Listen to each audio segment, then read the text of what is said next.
Last year ஃப்ளிப்கார்ட்டில் ஒரு பொருளை பர்ச்சேஸ் பண்ணுறதுக்காக டிஎம்ஐ ஃபினான்ஸ் கிட்ட நம்ம வந்து லோன் வாங்கணும். அதோடைய காஸ்ட் பார்த்தீங்கன்னா 29,672 ரூபா பிரின்சிபல் அமௌண்ட்டு. அதே போல் பார்த்தீங்கன்னா நம்ம வந்து லாஸ்ட் இயர் டிசம்பர்லேருந்து பே பண்ணோம் இஎம்ஐ 9 மந்த்து. ஆகஸ்ட் மந்த்து நமக்கு முடிஞ்சிருச்சு. இப்போ என்ஓசியுமே அனுப்பிட்டாங்க.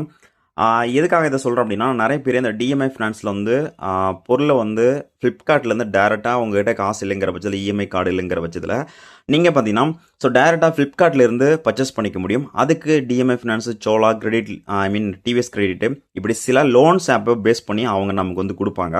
அப்படி கொடுக்கும்போது இப்போ ஃபார் எக்ஸாம்பிள் நீங்கள் வந்து ஒரு டிஎம்ஐ ஃபினான்ஸ்லேருந்து ஒரு 25,000 நீங்கள் ஒரு ஃபோன் வாங்குறீங்க.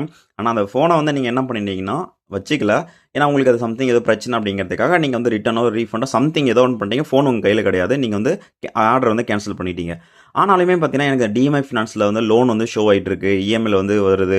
அடுத்த மாதம் நீங்கள் இஎம்ஐ பே பண்ணணும்னு சொல்லிட்டு உங்களுக்கு வாட்ஸ்அப்பில் வருது, இல்லை வந்து உங்களுடைய கிரெடிட்டில் சிபிலில் போய் காட்டுது அப்படின்னாலும் சரி, அது பார்த்தீங்கன்னா அப் டு 25 டேஸ்க்குள்ளே உங்களுக்கு வந்து ரிமூவ் ஆகிடும். இல்லை அப்படின்னா டேரெக்டாக நீங்கள் எந்த ஒரு லோனை பேஸ் பண்ணி நீங்கள் லோன் எடுத்துறீங்களோ அவங்ககிட்ட டோல் ஃப்ரீ நம்பர் இருக்கும் கண்டிப்பாக. ஸோ அதில் வந்து நீங்கள் தாராளமாக பேசி அதை ரிமூவ் பண்ண வச்சுக்க முடியும்.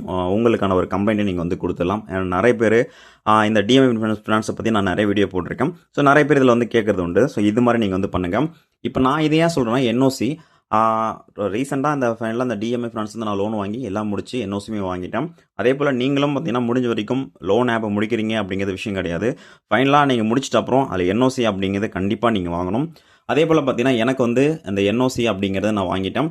அதே போல் நான் இந்த டிஎம்ஐ ஃபினான்ஸில் எவ்வளோ லோன் எடுத்தேன், அதுக்கான இன்ட்ரெஸ்ட் எவ்வளோ வந்துச்சு அப்படிங்கிறத நான் அடுத்த ஒரு வீடியோவில் போடுறேன். அண்ட் தென் உங்களுக்கு இதை பற்றி டவுட்ஸ் எது இருந்துச்சுன்னா மறக்காமல் கமெண்ட் லீவ் பண்ணிக்கோங்க.